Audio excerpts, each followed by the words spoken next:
Hello dears, welcome to the class. Today we are going to discuss about our textbook activities. Okay, let's start our class. Activity 1. Do you like to make a പൂക്കളം? Color the പൂക്കളം given below. നിങ്ങൾക്ക് പൂക്കളം ഇഷ്ടമല്ലേ? താഴെ തന്നിരിക്കുന്ന ഈ ഒരു പൂക്കളം കളർ ചെയ്ത് ഭംഗിയാക്കാനാണ് പറഞ്ഞിരിക്കുന്നത്. അപ്പോൾ എല്ലാവരും പൂക്കളം കണ്ടിട്ടുണ്ടായിരിക്കും അല്ലേ? നമ്മൾ ഓണത്തിനൊക്കെ ഇടുന്നതാണ് പൂക്കളം. അപ്പോൾ എല്ലാവരും ഇതുപോലൊക്കെ തന്നെ നമ്മുടെ തന്നിട്ടുള്ള പിക്ചർ ഭംഗിയാക്കി കളർ കൊടുക്കണം. Activity 2. Which are the festivals that we celebrate? Write the name of the festival below each picture. നമുക്ക് ഒരുപാട് ആഘോഷങ്ങളുണ്ട് അല്ലേ? അപ്പോൾ താഴെ തന്നിരിക്കുന്ന പിക്ചർ നോക്കി ഏതൊക്കെയാണ് ഈ ആഘോഷങ്ങൾ ഫെസ്റ്റിവൽസ് എന്ന് പറയണം. ആദ്യത്തെ പിക്ചർ നോക്കൂ. ഒരു ട്രീ ഒക്കെ ഇങ്ങനെ ഒരുക്കുന്നുണ്ട് അല്ലേ? എന്താണ്? ക്രിസ്മസ് ആണ് അത്. അതുപോലെ തന്നെ രണ്ടുപേര് അവരുടെ സ്നേഹവും സന്തോഷവും ഒക്കെ പങ്കിടുന്നതാണ്. എന്താണ്? ഈദുൽ ഫിത്തർ. ഇനി മൂന്നാമത്തേത് നോക്കൂ. പൂക്കളം ഇടുന്നതാണ്. എന്തിനാണ് നമ്മൾ പൂക്കളം ഇടാറ്? ഓണത്തിനാണ് അല്ലേ? അതുപോലെ തന്നെ പടക്കങ്ങൾ പൊട്ടിച്ചും കണ്ടോ വിളക്കുകൾ കത്തിച്ചുമൊക്കെ രണ്ട് കുട്ടികൾ ഇങ്ങനെ ആഘോഷിക്കുന്നു. എന്തിനാണത്? ദീപാവലിയാണ് അല്ലേ? ദീപങ്ങളുടെ ആഘോഷം, അതാണ് ദീപാവലി എന്ന് പറയുന്നത്.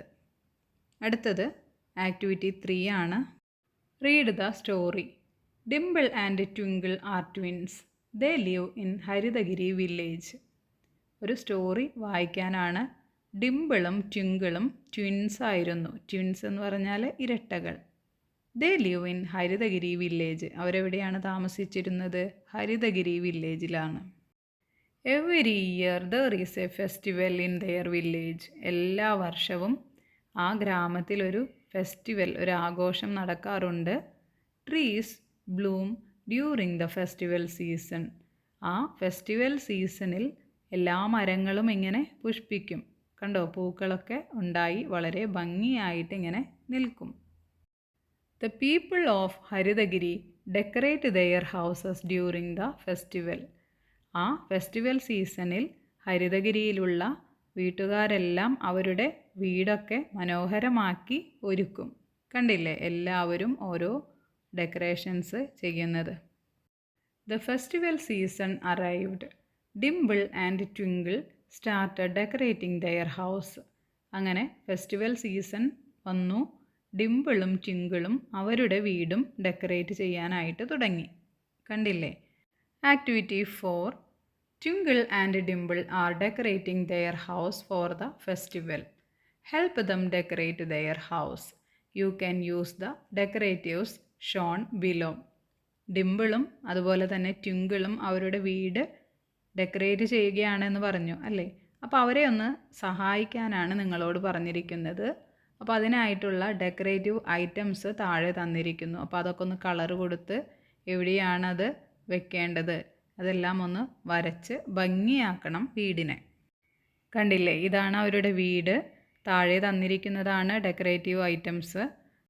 അപ്പോൾ ഈ ഡെക്കറേറ്റീവ് ഐറ്റംസിന് കളർ കൊടുത്ത് വീടിൻ്റെ ഓരോ ഭാഗങ്ങളിലൊക്കെ അത് തൂക്കുന്നത് പോലെ വരച്ച് ചേർക്കാം. അങ്ങനെ വീടൊന്ന് മനോഹരമാക്കണം. Activity 5. Twinkle and Dimple decided to invite their friend Nila for the festival. They called Nila on phone. Complete their conversation. ട്വിങ്കിളും ഡിംപിളും അവരുടെ ഫ്രണ്ടായ നിലയെ ഫെസ്റ്റിവലിനെ വിളിക്കാനായിട്ട് തീരുമാനിച്ചു. അവർ നിലയ്ക്ക് ഫോൺ ചെയ്യുകയാണ്. അപ്പോൾ അവർ തമ്മിലുള്ള ആ കോൺവെർസേഷൻ ഒന്ന് കംപ്ലീറ്റ് ചെയ്യണം. Twinkle: hello Nila, will you come for the festival? Nila, നീ ഫെസ്റ്റിവലിന് വരുമോ? നില: യെസ് ഐ വിൽ കം. ഞാൻ വരാം. Dimple: how will you come? നീ എങ്ങനെ വരും? അപ്പോൾ നില പറയുകയാണ്, I will come by bicycle. ഞാൻ ബൈസിക്കിളിൽ, സൈക്കിളിൽ വരാം. Activity 6. How is your village or town? Draw, colour and describe it. നിങ്ങളുടെ വില്ലേജിൻ്റെ അല്ലെങ്കിൽ നിങ്ങളുടെ ടൗണിൻ്റെ ഒരു പിക്ചർ വരച്ച് കളർ കൊടുക്കാനാണ് പറഞ്ഞിരിക്കുന്നത്. എന്നിട്ട് അതിനെക്കുറിച്ചൊന്ന് ഡിസ്ക്രൈബ് ചെയ്യുകയും വേണം. My village is located in a peaceful countryside far from the busy city. എൻ്റെ വില്ലേജ്, എൻ്റെ ഗ്രാമമുള്ളത് വളരെ സമാധാനപരമായിട്ടുള്ള ഒരു സ്ഥലത്താണ്, തിരക്കിട്ട നഗരത്തിൽ നിന്നും അകലെയാണ്. The village is small but full of life with around 500 people living here. ചെറിയ ഒരു ഗ്രാമമാണ്, പക്ഷേ അവിടെ ഒരു 500 പേർ താമസിക്കുന്നുണ്ട്. There are green fields, tall trees and beautiful gardens all around. അതുപോലെ തന്നെ പച്ച പാടങ്ങളും വലിയ മരങ്ങളും ഭംഗിയുള്ള പൂന്തോട്ടങ്ങളുമുണ്ട്.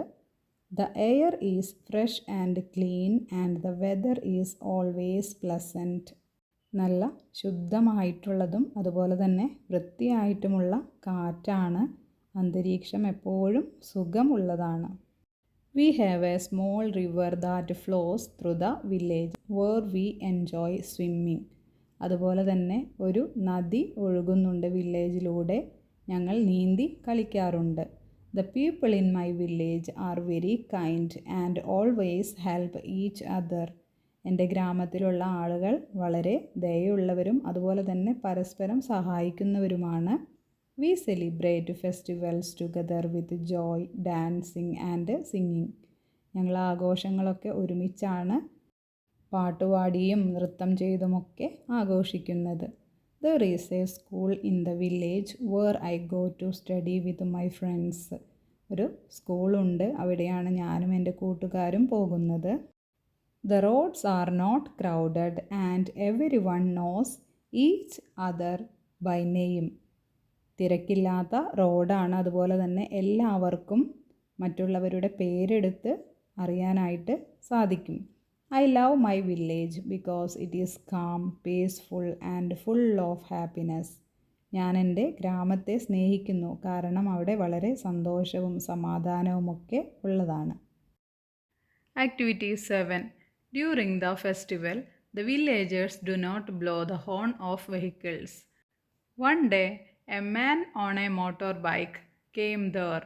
Complete the conversation between the man and the children.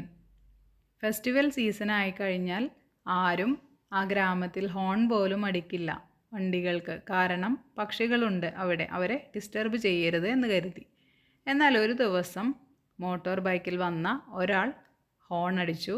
Complete the conversation between the man and the children. അപ്പോൾ കുട്ടികളും അയാളും തമ്മിലുള്ള കോൺവെർസേഷൻ എഴുതാനാണ് പറഞ്ഞിരിക്കുന്നത്. അപ്പോൾ ഒരു കുട്ടി പറയുകയാണ്, sir please don't blow the horn. Sir ദയവായി ഹോൺ അടിക്കരുത്. Why shouldn't I blow the horn? അപ്പോൾ അയാൾ തിരിച്ചു ചോദിക്കുകയാണ്, ഞാൻ എന്തിന് ഹോൺ അടിക്കാതെ ഇരിക്കണം? എനിക്കെന്താ ഹോൺ അടിച്ചാൽ എന്ന് ചോദിക്കില്ലേ? Now we are celebrating bird festival. If you blow the horn, it will disturb the birds. അപ്പോൾ ആ പെൺകുട്ടി പറയുകയാണ്, ഞങ്ങളിവിടെ ബേർഡ് ഫെസ്റ്റിവൽ സെലിബ്രേറ്റ് ചെയ്യുകയാണ്. നിങ്ങൾ ഹോൺ അടിക്കുകയാണ് എങ്കിൽ പക്ഷികൾക്ക് അത് വളരെ ബുദ്ധിമുട്ടുണ്ടാക്കും. ഓ ഐ ആം സോറി. അപ്പോൾ അത് കേട്ടപ്പോൾ അയാൾ പറയുകയാണ് സോറി, അതായത് എനിക്കത് അറിയില്ലായിരുന്നു എന്ന്. Activity 8. We make many decoratives using paper. Let us make a paper lantern. Paper ഉപയോഗിച്ച് നമ്മൾ ഒരുപാട് ഡെക്കറേറ്റീവ് ഐറ്റംസ് ഉണ്ടാക്കുന്നുണ്ട് അല്ലേ? ഒരു ലാൻറ്റേൺ ഉണ്ടാക്കാനാണ് പറയുന്നത്. അപ്പോൾ step 1, take a piece of paper, cut a strip from it. ഒരു പീസ് ഓഫ് പേപ്പർ എടുത്ത് അതിൽ നിന്നൊരു സ്ട്രിപ്പ് കട്ട് ചെയ്യാനാണ് പറഞ്ഞിരിക്കുന്നത്. Step 2, fold the paper from the middle. എന്നിട്ട് അതിൻ്റെ നടുഭാഗം മടക്കണം. Step 3, draw a line on one side. എന്നിട്ട് ഒരു സൈഡിൽ ഒരു ലൈൻ വരയ്ക്കണം. Step 4, cut the paper into small strips. എന്നിട്ട് എന്ത് ചെയ്യണം? ആ പേപ്പറിനെ ചെറിയ ചെറിയ സ്ട്രിപ്സ് ആയിട്ട് ചിത്രത്തിൽ കാണുന്നത് പോലെ തന്നെ കട്ട് ചെയ്യണം. സ്റ്റെപ്പ് 5 നോക്കൂ, open the paper, join the edges. എന്നിട്ട് ആ പേപ്പർ തുറന്ന് അറ്റങ്ങളിങ്ങനെ ജോയിൻ ചെയ്യണം. Fix A handle on top. Now the lantern is ready. എന്നിട്ട് അവസാനം ഒരു ഹാൻഡിൽ ഇങ്ങനെ പിടിക്കാനായിട്ട് അതിലൊട്ടിച്ച് വെക്കണം. ഇപ്പോൾ നമ്മുടെ ലാൻറ്റേൺ റെഡിയായി കഴിഞ്ഞു. അപ്പോൾ ആദ്യം കട്ട് ചെയ്ത ആ പേപ്പറാണ് ഹാൻഡായിട്ട് ഒട്ടിച്ചു വെച്ചിരിക്കുന്നത്. കണ്ടില്ലേ? Can you make a crown based on the pictures given below? Write proper instructions under each picture. നിങ്ങൾക്ക് ഒരു ക്രൗൺ, ഒരു കിരീടം നിർമ്മിക്കാൻ കഴിയുമോ? താഴെ തന്നിരിക്കുന്ന പിക്ചർ നോക്കി എന്നാണ് പറഞ്ഞിരിക്കുന്നത്. അപ്പോൾ ഇൻസ്ട്രക്ഷൻ എഴുതാനും പറഞ്ഞിട്ടുണ്ട്. Cut a paper plate in a crescent shape. It is for crown base. ഒരു പേപ്പർ പ്ലേറ്റ് എടുത്ത് അത് ക്രസൻറ്റ് ഷേപ്പ്, ചന്ദ്രക്കലയുടെ രൂപത്തിൽ മുറിക്കുക. ഇതാണ് നമ്മുടെ ക്രൗണിൻ്റെ ബേസ്, കിരീടത്തിൻ്റെ ബേസ് എന്ന് പറയുന്നത്. Next picture. Paint the crown base with your favourite colour and draw some stars. എന്നിട്ട് ആ പേപ്പർ പ്ലേറ്റ് എന്ത് ചെയ്യണം? നിങ്ങൾക്ക് ഇഷ്ടപ്പെട്ട കളർ കൊടുക്കണം. അതിന് മുകളിലായിട്ട് കുഞ്ഞു നക്ഷത്രങ്ങൾ വരച്ചു ചേർക്കണം. പറ്റുമെങ്കിൽ ബ്ലൂ കളർ തന്നെ ആയിരിക്കും നല്ലത്. കണ്ടില്ലേ? Cut out some red and white colour paper as triangular shape. It is for crown spikes. Triangle ഷേപ്പിലാണ് വൈറ്റും റെഡും വെട്ടിയെടുക്കേണ്ടത്. കണ്ടില്ലേ? ചിത്രത്തിൽ കാണിച്ചിരിക്കുന്നത് പോലെ ഇതാണ് അതിൻ്റെ സ്പൈക്സ് എന്ന് പറയുന്നത്, ക്രൗണിൻ്റെ. Attach the spike around the crown base. പിന്നെ പിക്ചറിൽ കാണുന്നത് ആ സ്പൈക്സ് ക്രൗണിൽ ഒട്ടിച്ച് വെച്ചിരിക്കുന്നതാണ്. Both ends stick 2 threads. മൂന്നാമത്തെ പിക്ചറിലുള്ളത് 2 ത്രെഡ്സ്, നൂലുകൾ രണ്ടറ്റത്തും പിടിപ്പിച്ചിരിക്കുന്നു. Our crown is ready, wear it like a king. ഇപ്പോൾ നമ്മുടെ ക്രൗൺ റെഡി ആയിട്ടുണ്ട്. ഒരു രാജാവിനെ പോലെ അത് നമുക്ക് ധരിക്കാം. Activity 9. Identify the birds from the picture. Color them suitably and write their names below. തന്നിരിക്കുന്ന പിക്ചറിൽ കുറച്ച് ബേർഡ്സ് ആണ്. അപ്പോൾ ഏതൊക്കെ ബേർഡ്സ് ആണ് അതെന്ന് കണ്ടുപിടിച്ച് അതിൻ്റെ പേര് എഴുതണം. അതുപോലെ തന്നെ കളർ കൊടുക്കാനും പറഞ്ഞിട്ടുണ്ട്. അപ്പോൾ എല്ലാവരും കളർ കൊടുക്കണം. അതുപോലെ തന്നെ അതിൻ്റെ പേര് നമുക്കൊന്ന് എഴുതി നോക്കാം. അപ്പോൾ ഒരു ബേർഡ് എന്ന് പറയുന്നത് ഹോൺബില്ലാണ്, വേഴാമ്പൽ. അടുത്തത് വുഡ്പെക്കറാണ്, മരം കൊത്തി. പിന്നെ റൂസ്റ്റർ, പൂവൻ കോഴി. അടുത്തത് പാരറ്റ്, തത്ത. പിന്നെ ഡക്ക്, താറാവ്. പീകോക്ക്, മയിൽ. ക്രെയിൻ, കൊക്ക്. അടുത്തത് ക്രോ, കാക്ക. ഇതൊക്കെയാണ് ആ പിക്ചറിലുള്ളത്. അപ്പോൾ അതെല്ലാം എഴുതണം. ഏതൊക്കെയാണ്? Rooster, parrot, crane, duck, woodpecker, peacock, hornbill, crow. Activity 10. X2 chicks. Here is a game for you. Use a dice and play the game according to the instructions of your teacher. ഒരു ഗെയിമാണ്. Dyes use ചെയ്തിട്ട് കളിക്കുന്നതാണ്. നിങ്ങളുടെ teacher നൽകുന്ന ഇൻസ്ട്രക്ഷന് അനുസരിച്ച് വേണം കളിക്കാനായിട്ട്. അതായത് മുട്ടയിൽ നിന്ന് കുഞ്ഞിലേക്ക്, അതാണ് ഗെയിമിൻ്റെ പേര്. കണ്ടില്ലേ? കോളംസ് 1 മുതൽ 21 വരെയാണ് നമ്പേഴ്സ് ഉള്ളത്. അപ്പോൾ ഇതിൽ നിന്ന് എന്ത് മനസ്സിലാക്കാം? ഗ്രീൻ കളറിലുള്ള കോളംസിൽ വീഴുകയാണെങ്കിൽ നമുക്ക് ഫേവർ ആയിട്ടുള്ള ഇൻസ്ട്രക്ഷൻസ് ആണ് ഉള്ളത്. എന്നാൽ റെഡ് കാണുന്ന കോളംസിൽ ഉള്ളത് ഡേഞ്ചർ ആയിട്ടുള്ള ഇൻസ്ട്രക്ഷൻസ് ആണ്. അപ്പോൾ ഡൈസ് ഉപയോഗിച്ച് ഇട്ട് അവസാനം എന്തിലെത്തണം? 21-ലെത്തിയാലാണ് നമുക്ക് എഗ്ഗ് ഹാച്ചായി കോഴിക്കുഞ്ഞുങ്ങൾ വിരിയുന്നത്. അപ്പോൾ ആദ്യം ഒരു ഹെന്നിങ്ങനെ എഗ്ഗിന് മുകളിലിരിക്കുന്നതാണ് അല്ലേ? അപ്പോൾ 4 നോക്കൂ, എന്താണ് പറയുന്നത്? Food is here, go to column 7. ഇവിടെ ഫുഡുണ്ട്, കോളം 7ലേക്ക് പോവുക എന്നുള്ളതാണ് ആദ്യത്തെ ഇൻസ്ട്രക്ഷൻ. കണ്ടില്ലേ? എന്നാൽ 9-ലാണ് വീഴുന്നതെങ്കിലോ ഡേഞ്ചറാണ്, ഗോ ടു കോളം 3. 9-ൽ വീണാൽ വീണ്ടും എങ്ങോട്ടേക്ക് തിരിച്ചു വരണം? 3യിലേക്ക് തിരിച്ചു വരണം. അവിടെയുള്ളതൊരു ക്യാറ്റാണ് അല്ലേ? ഇനി ഗ്രീൻ കളറിലുള്ള മറ്റൊരു നമ്പർ നോക്കൂ, 12. Drink milk and go to column 17. Dice 12-ലാണ് വീണതെങ്കിൽ പാല് കുടിച്ച് 17ലേക്ക് പോകൂ എന്നാണ് ഇൻസ്ട്രക്ഷനിലുള്ളത്. എന്നാൽ 16ലാണെങ്കിലോ danger go to column 10. 16 red ആണ് അല്ലേ, അപ്പോൾ 10ലേക്ക് മടങ്ങി പോകണം എന്നാണ്. അപ്പോൾ നമ്മളിങ്ങനെ കയറി വരുന്നത് താഴേക്ക് പോയി അല്ലേ. ഇനി 20 നോക്കൂ, 20 റെഡ് ആണ്. Fox here go to column 5. ഇവിടെ കുറുക്കനുണ്ട്, കോളം 5ലേക്ക് പോകാനാണ് പറയുന്നത്. അപ്പോൾ വീണ്ടും താഴേക്കെത്തി, 20 എത്തിയത് വീണ്ടും താഴേക്കെത്തി. എന്നാൽ 21ലാണ് വീണതെങ്കിലോ കൺഗ്രാജുലേഷൻസ് ദ എഗ് ഹാച്ച്ഡ്. അങ്ങനെ 21ാമത്തെ ദിവസം മുട്ട വിരിഞ്ഞു. ഇതാണ് ഗെയിം. അപ്പോൾ എല്ലാവരും നിങ്ങളുടെ ടീച്ചറും ഫ്രണ്ട്സുമായി കളിക്കണം. Activity 11. Dimple and Twinkle waited eagerly for the egg to hatch out. They checked it every day. Their mother noticed their daily visit to the hen house. Complete their conversation. ഡിംപിളും ട്വിങ്കിളും മുട്ട വിരിയുന്നതിനായി, gold egg വിരിയുന്നതിനായി wait ചെയ്യുകയാണ്. അവർ ഓരോ ദിവസവും check ചെയ്യുന്നുണ്ട്. അത് കണ്ടപ്പോൾ അവരുടെ അമ്മയ്ക്ക് സംശയം തോന്നി അല്ലേ, ഇവരെന്താണ് എന്നും ഇങ്ങനെ ഹെൻ ഹൗസ് കോഴിക്കൂടിൽ വന്ന് നോക്കുന്നത് എന്ന്. അപ്പോൾ അവർ തമ്മിലുള്ള ഒരു സംഭാഷണം കംപ്ലീറ്റ് ചെയ്യാനാണ് പറഞ്ഞിരിക്കുന്നത്.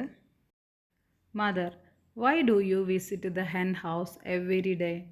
എന്തിനാണ് നിങ്ങൾ എല്ലാ ദിവസവും ഇങ്ങനെ കോഴിക്കൂട്ടിൽ വന്ന് നോക്കുന്നത് എന്നാണ് അമ്മ ചോദിക്കുന്നത്. അപ്പോൾ twinkle, we got a golden egg from the dry leaves. ഞങ്ങൾക്ക് ഉണങ്ങിയ ഇലകളിൽ നിന്നും ഒരു ഗോൾഡൻ എഗ്ഗ് കിട്ടി, ഒരു സ്വർണ്ണ നിറത്തിലുള്ള മുട്ട കിട്ടി എന്നാണ് ട്വിങ്കിൾ പറഞ്ഞത്. മദർ വീണ്ടും ചോദിക്കുകയാണ്, where did you keep it? നിങ്ങൾ അത് എവിടെയാണ് സൂക്ഷിച്ചത്? We placed the egg near the mother hen and we are waiting for the egg to hatch. Dimple പറയാണ്, we placed the egg near the mother hen. അമ്മ കോഴിയുടെ അടുത്താണ് ഞങ്ങളത് വെച്ചിട്ടുള്ളത്. And we are waiting for the egg to hatch. ഞങ്ങൾ ആ മുട്ട വിരിയുന്നതും കാത്തിരിക്കുകയാണ് എന്ന്. Activity 12. The baby of a bird is chick. Now look at the pictures below and fill in the blanks suitably. ബേർഡിൻ്റെ കുഞ്ഞിനെയാണ് ചിക്ക് എന്ന് പറയുന്നത്. അപ്പോൾ താഴെ തന്നിരിക്കുന്ന പിക്ചർ നോക്കി ഓരോന്നിൻ്റെയും കുഞ്ഞുങ്ങളുടെ പേരെഴുതാനാണ് പറഞ്ഞിരിക്കുന്നത്. The bird is feeding its chick. Baby ബേർഡിനെയാണ് നമ്മൾ ചിക്ക് എന്ന് പറയുന്നത്. അപ്പോൾ ആ ബേർഡ് അതിൻ്റെ കുഞ്ഞിന് തീറ്റ കൊടുക്കുന്നു അല്ലേ. എ കാറ്റ് is walking with its kitten. പൂച്ച അതിൻ്റെ പൂച്ചക്കുഞ്ഞിനെ കൂടി നടക്കുന്നു. കിറ്റൺ എന്ന് പറഞ്ഞാൽ പൂച്ചക്കുഞ്ഞ്. അടുത്തത് a cow is licking its calf. പശു അതിൻ്റെ പശുക്കുട്ടിയെ, കാഫിനെ ഇങ്ങനെ നക്കി തുടയ്ക്കുന്നു. A dog is looking at its puppy. നായ അതിൻ്റെ നായ്ക്കുഞ്ഞിനെ ഇങ്ങനെ നോക്കുന്നു. Activity 13. Goldie swam in the river. The hen and chicks could not swim. Do you know why? Goldie പുഴയിലിങ്ങനെ നീന്തുന്നു, പക്ഷേ കോഴിക്കും കോഴിക്കുഞ്ഞുങ്ങൾക്കും നീന്താൻ കഴിയുന്നില്ല. എന്താണ് കാരണം? നോക്കൂ, ഗോൾഡി പറയാണ് ഐ ക്യാൻ സ്വിം. എനിക്ക് നീന്താൻ കഴിയും. അപ്പോൾ ചിക്ക് പറയാണ് I can't swim but I can വാക്ക്. എനിക്ക് നീന്താൻ കഴിയില്ല, പക്ഷേ ഐ ക്യാൻ വാക്ക്. എനിക്ക് നടക്കാൻ കഴിയും. ഒരു ബേർഡ് പറയാണ് ഐ ക്യാൻ ഫ്ലൈ ഹൈ. എനിക്ക് ഉയരത്തിൽ പറക്കാൻ കഴിയും. അപ്പോൾ മീൻ എന്തായിരിക്കും പറയുന്നത്? I can't fly high but I can swim. എനിക്ക് ഉയരത്തിൽ പറക്കാൻ കഴിയില്ല, പക്ഷേ എനിക്ക് നീന്താൻ കഴിയും. Activity 14. Look at the pictures given below. Find the differences between the two pictures. 2 picture കണ്ടില്ലേ? അവ തമ്മിലുള്ള വ്യത്യാസം എന്തൊക്കെയാണ് എന്ന് നോക്കി എഴുതാനാണ് പറഞ്ഞിരിക്കുന്നത്. ആദ്യത്തെ പിക്ചറിൻ്റെ അവിടെ ബ്ലാങ്ക് ആണ്, ഒന്നും തന്നിട്ടില്ല. രണ്ടാമത്തേതിൽ തന്നിരിക്കുന്നത് the water is not clear എന്നാണ്. വെള്ളം ക്ലിയർ അല്ല. അപ്പോൾ ആദ്യത്തെ പിക്ചറിൽ എന്താണ്? ദ വാട്ടർ ഈസ് ക്ലിയർ, നല്ല ശുദ്ധമായ ക്ലിയർ ആയിട്ടുള്ള വാട്ടറാണ്. രണ്ടാമത്തേത് നോക്കൂ, A crane is standing in the river. ആദ്യത്തെ പിക്ചറിൽ ഒരു കൊക്ക് വെള്ളത്തിലിങ്ങനെ നിൽക്കുന്നുണ്ട് എന്നാണ് പറയുന്നത്. അപ്പോൾ രണ്ടാമത്തെ പിക്ചറിലോ there is no crane in the river. അവിടെ ഒരു ക്രെയിൻ ഇല്ല. ഇനി മൂന്നാമത്തേത് നമുക്ക് തന്നിരിക്കുന്നത് no birds are flying in picture 2. ബേർഡ്സുകളൊന്നും പറക്കുന്നില്ല രണ്ടാമത്തെ പിക്ചറിൽ. എന്നാൽ ആദ്യത്തെ പിക്ചറിലോ birds are flying in the sky. Birds പറക്കുന്നുണ്ട് ആകാശത്ത്. ഇനി നാലാമത്തേത് നോക്കൂ. The land is green. ആ സ്ഥലം പച്ച കളറാണ് അല്ലേ? സെക്കൻഡ് പിക്ചറിലോ ദ ലാൻഡ് ഈസ് ഡ്രൈ. ആ സ്ഥലം വരണ്ടതാണ്, അവിടെ പുല്ലൊന്നും ഇല്ല. There is no fish in the water എന്നാണ് രണ്ടാമത്തെ പിക്ചറിൽ പറഞ്ഞിരിക്കുന്നത്. വെള്ളത്തിൽ മീനുകൾ ഇല്ല. എന്നാൽ ആദ്യത്തെ പിക്ചറിലോ there are fishes in the water. വെള്ളത്തിൽ മീനുകൾ ഉണ്ട്. Activity 15. Dimple and Twinkle told the whole story to grandpa. Arrange the following events of the story in order. ഡിംപിളും ട്വിങ്കിളും എല്ലാ കഥയും ഗ്രാൻഡ്പയോട് പറഞ്ഞു. അപ്പോൾ സ്റ്റോറിയിലെ ഓരോ ഈവൻറ്റ്സും അറേഞ്ച് ചെയ്യാനാണ് പറഞ്ഞിരിക്കുന്നത്. ആദ്യം എന്താണ് സംഭവിച്ചത്, പിന്നെ എന്താണ് എന്നുള്ളത്. അപ്പോൾ ആദ്യത്തേത് Dimple and Twinkle got a golden egg. ഡിംപിളിനും ട്വിങ്കിളിനും ഗോൾഡൻ എഗ്ഗ് കിട്ടി എന്നുള്ളതാണ് ആദ്യത്തേത്. 4th ലൈൻ അല്ലേ? ഇനി രണ്ടാമത്തേത് they put the egg in the hen's house. അവരതെടുത്ത് ഹെൻ ഹൗസിൽ വെച്ചു. പിന്നെ മൂന്നാമതോ the egg hatched out and a beautiful chick came out. ആ മുട്ട വിരിഞ്ഞ് ഒരു ഭംഗിയുള്ള കുഞ്ഞു പുറത്തേക്ക് വന്നു. ഇനി they named the chick Goldie. അവർ ആ ചിക്കിന് ഗോൾഡി എന്ന് പേരിട്ടു. ഇതൊക്കെയാണ് സംഭവിച്ചത്. അടുത്തത് ആക്ടിവിറ്റി 16 ആണ്. The villagers clean the river. They fixed A notice board near the river. Write a suitable sentence on it. Villagers ആ റിവർ ക്ലീൻ ചെയ്തു. എന്നിട്ട് അവരൊരു നോട്ടീസ് അവിടെ വെച്ചു. എന്തായിരിക്കും അതിൽ എഴുതിയിട്ടുണ്ടാവുക? ഒരു സ്യൂട്ടബിൾ ആയിട്ടുള്ള സെൻറ്റൻസ് എഴുതാനാണ് പറഞ്ഞിരിക്കുന്നത്. അപ്പോൾ എന്തൊക്കെ സെൻറ്റൻസ് എഴുതാം? Water is a treasure. Water, വെള്ളം എന്ന് പറയുന്നത് ഒരു നിധിയാണ്.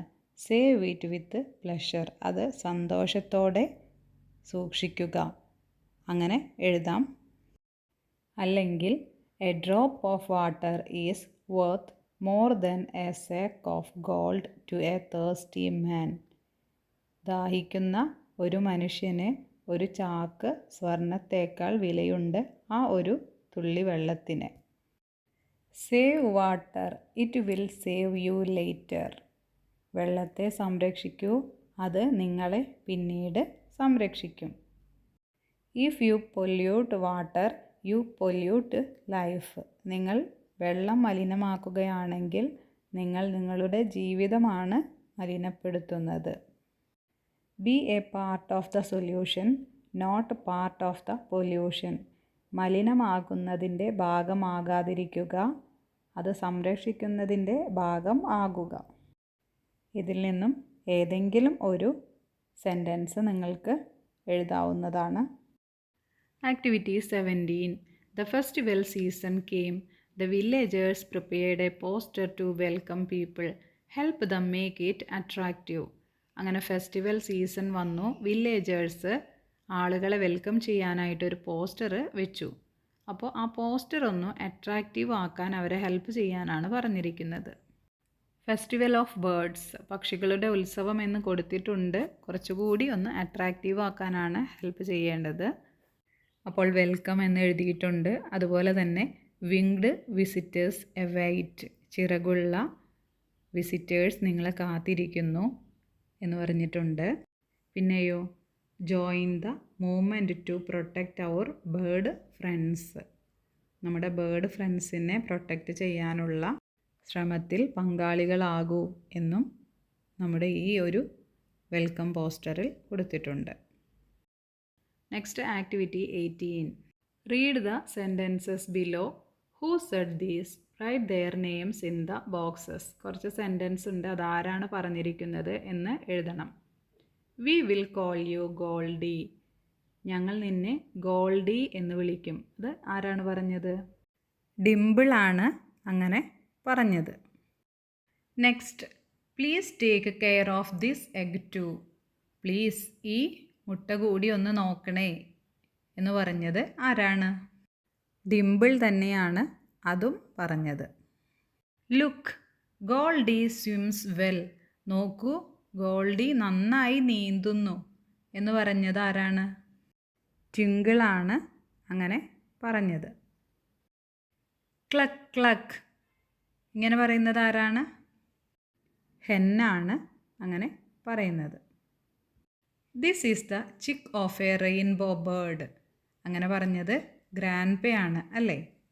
In my childhood the river was clean and clear. ഈ പറഞ്ഞതും ഗ്രാൻഡ്പയാണ് അല്ലേ? Look, how cute it is. നോക്കൂ, ഇത് എത്ര ക്യൂട്ടാണ്. ഇതാരാണ് പറഞ്ഞത്? ട്വിങ്കിളാണ് അല്ലേ? Activity 19, crossword puzzle. Down, താഴേക്കാണ് എഴുതേണ്ടത്. The water in the dash was dirty. ആ ഡാഷിലെ വെള്ളം വളരെ വൃത്തികെട്ടതായിരുന്നു. എന്തിലെയാണ്? റിവർ അല്ലേ? Dimple and Twinkle named the chick Goldy. ഡിംപിളും ട്വിങ്കിളും എന്താണ് ചിക്കിന് പേരിട്ടത്? ഗോൾഡി എന്നാണ് പേരിട്ടത് അല്ലേ? അടുത്തത് എക്രോസ്, നേരെയാണ്. One day dash visited the children. ഒരു ദിവസം ആരാണ് കുട്ടികളെ കാണാൻ വന്നത്? ഗ്രാൻഡ്പ അല്ലേ? ഹരിതഗിരി ഈസ് എ ബ്യൂട്ടിഫുൾ വില്ലേജ്. ഹരിതഗിരി ഭംഗിയുള്ള ഒരു വില്ലേജാണ്, ഗ്രാമമാണ്. മൂന്നാമത്തെ ക്വസ്റ്റ്യൻ ആണ്. ഇനി നാലാമത്തേത്, the villagers decorated the houses for the dash of birds. എന്തിനാണ് അവർ ഡെക്കറേറ്റ് ചെയ്തത് വീടെല്ലാം? ഫെസ്റ്റിവൽ ഓഫ് ബേർഡ്സ്, പക്ഷികളുടെ ഉത്സവത്തിനായിട്ട്. അപ്പോൾ ഇതിലാണ് കംപ്ലീറ്റ് ചെയ്യേണ്ടത്. കണ്ടില്ലേ? Activity 20, add more lines to the song. Lines കൂട്ടിച്ചേർത്ത് എഴുതാനാണ്. A birdie flies so high up in the sky. ഒരു ബേർഡ് പറക്കുകയാണ് മുകളിൽ. എവിടെയാണ്? ആകാശത്തിന് മുകളിൽ. Sitting on a tree it sings so free. അതുപോലെ തന്നെ ഒരു മരത്തിലിരിക്കുകയാണ്, ഇങ്ങനെ ഫ്രീ ആയിട്ട് പാട്ടൊക്കെ പാടി. When the summer ends it flies back with friends. വേനൽക്കാലം കഴിയുന്നതോടുകൂടി അത് കൂട്ടുകാരോടൊത്ത് പറന്നു പോകും. Will you come again when the summer sun glows. നീ വീണ്ടും വരുമോ സമ്മർ വന്നാൽ? ഇതൊക്കെയാണ് ആ ഒരു സോങ്ങിലുള്ളത്. ഇനി നമ്മൾ ലൈൻ ആഡ് ചെയ്യണം. എന്താണ് എഴുതേണ്ടത്? The bird goes tweet. Bird ഇങ്ങനെ ചിലയ്ക്കുന്ന സൗണ്ട് ഉണ്ടാക്കുന്നു. It flaps its wings when it eats. ഭക്ഷണം കഴിക്കുമ്പോൾ അത് ചിറകിട്ടടിക്കുന്നു. It flies up high into the sky. അതുപോലെ തന്നെ ആകാശത്ത് ഉയരത്തിൽ പറക്കുന്നു. ഇങ്ങനെ വരികൾ കൂട്ടിച്ചേർത്ത് എഴുതാം, അല്ലെങ്കിലോ മറ്റൊരു വരി എഴുതാം. If I were a bird I had sing a song. ഞാനൊരു പക്ഷിയായിരുന്നെങ്കിൽ ഞാനൊരു പാട്ട് പാടുമായിരുന്നു. And fly about the whole day long and when the night came go to rest up in my cosy little nest. And fly about the whole day long എന്ന് പറഞ്ഞാൽ ദിവസം മുഴുവൻ ഇങ്ങനെ പറന്നു നടക്കും. And when the night came go to rest. രാത്രിയിൽ rest എടുക്കാനായിട്ട് വരും. എവിടെയാണ്? Up in my cosy little nest. എൻ്റെ ചെറിയ കൂട്ടിൽ. ഇങ്ങനെയും എഴുതാവുന്നതാണ്. Activity 21, select suitable dialogue for each picture and write it in the box. ഓരോ പിക്ചറിനും സ്യൂട്ടബിൾ ആയിട്ടുള്ള ഡയലോഗ് തിരഞ്ഞെടുത്ത് എഴുതാനാണ് പറഞ്ഞിരിക്കുന്നത്. ഏതൊക്കെയാണ് ഡയലോഗ് തന്നിരിക്കുന്നത്? Look, it's our Pip. How will eat all the fish. Don't worry dear, I am afraid of water. അപ്പോൾ ആദ്യത്തെ പിക്ചറിന് പറ്റിയ ഡയലോഗ് ഏതാണ്? I am afraid of water. എനിക്ക് വെള്ളം പേടിയാണ്. നെക്സ്റ്റ് പിക്ചറിന് പറ്റിയത് ഡോൺ വറി ഡിയർ. പേടിക്കേണ്ട ഡിയർ എന്ന് പറഞ്ഞ് അയാൾ ആ പെൻഗ്വിനെ വെള്ളത്തിലേക്ക് വിടുന്നതാണ്. കണ്ടില്ലേ? ഇനി പെൻഗ്വിൻ ചിന്തിക്കുന്നതാണ് എന്താണ്? He will eat all the fish. അയാൾ ആ മീനെല്ലാം കഴിക്കും. കണ്ടോ? അയാൾ വെള്ളത്തിലാണുള്ളത്, നിറയെ മീനുകളുമുണ്ട് അല്ലേ? അവസാനത്തേത് ലുക്ക് ഇറ്റ്സ് അവർ പിപ്പ്. നോക്കൂ, ഇത് നമ്മുടെ പിപ്പാണ്. Okay dears, complete your textbook activities and study well. See you in next class. Thank you.